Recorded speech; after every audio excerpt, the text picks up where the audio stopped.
தமிழகத்தில் நடந்த செய்திகள் சிலவற்றை சுருக்கமாக பார்க்கலாம்.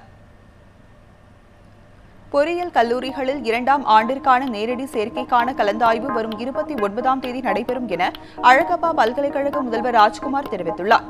தமிழகத்தில் உள்ள அனைத்து பொறியியல் கல்லூரிகளுக்கான நேரடி 2ஆம் ஆண்டிற்கான கலந்தாய்வு அழகப்பா பல்கலைக்கழகத்தில் நடைபெறும். இந்த ஆண்டிற்கான கலந்தாய்வு வரும் 29ஆம் தேதி தொடங்கி அடுத்த மாதம் 9ஆம் தேதி நடைபெறும் என அழகப்பா பல்கலைக்கழக முதல்வர் ராஜ்குமார் தெரிவித்துள்ளார். இதற்கு 14,785 விண்ணப்பங்கள் பெறப்பட்டுள்ளதாகவும் அவர் கூறியுள்ளார்.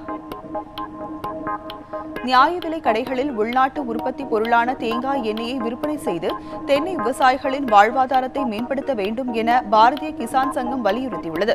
பாரதிய கிசான் சங்கத்தின் மாநில செயற்குழு கூட்டம் காஞ்சிபுரத்தில் நடைபெற்றது. இதில் விவசாயிகள் சந்தித்து வரும் பல்வேறு பிரச்சினைகள் குறித்து பேசப்பட்டது. கொப்பரைக்கு உரிய கொள்முதல் விலை நிர்ணயித்து அரசு கொள்முதல் செய்ய வேண்டும் என்றும் கூட்டத்தில் வலியுறுத்தப்பட்டது. திருவாரூர் மாவட்டம் மன்னார்குடியில் பிறந்து 3 நாள் ஆன குழந்தையின் உடல் பிரேத பரிசோதனை செய்யப்பட்டது. அங்குள்ள பரவாக்கோட்டை சேர்ந்த திருநாவுக்கரசு தவச்செல்வி தம்பதியினருக்கு கடந்த 3 நாட்களுக்கு முன்பு தனியார் மருத்துவமனையில் பெண் குழந்தை ஒன்று பிறந்துள்ளது. ஆனால் 3 நாட்களுக்கு பிறகு குழந்தை இறந்துள்ளது. மருத்துவர்களின் அலட்சியத்தாலே குழந்தை இறந்ததாக பெற்றோர்கள் காவல் நிலையத்தில் புகார் தெரிவித்ததை அடுத்து குழந்தையின் உடல் பிரேத பரிசோதனை செய்யப்பட்டது.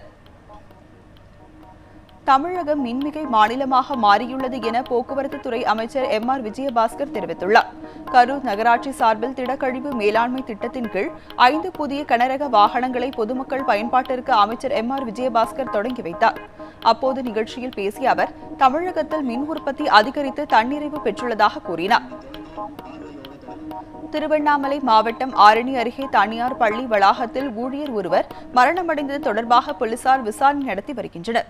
அங்குள்ள நெசல் கிராமத்தை சேர்ந்த நாராயணசாமி என்பவர் அங்குள்ள தனியார் பள்ளியில் பணியாற்றி வந்தார். இந்நிலையில் அவர் பள்ளி வளாகத்தில் இறந்த நிலையில் கிடந்துள்ளார்.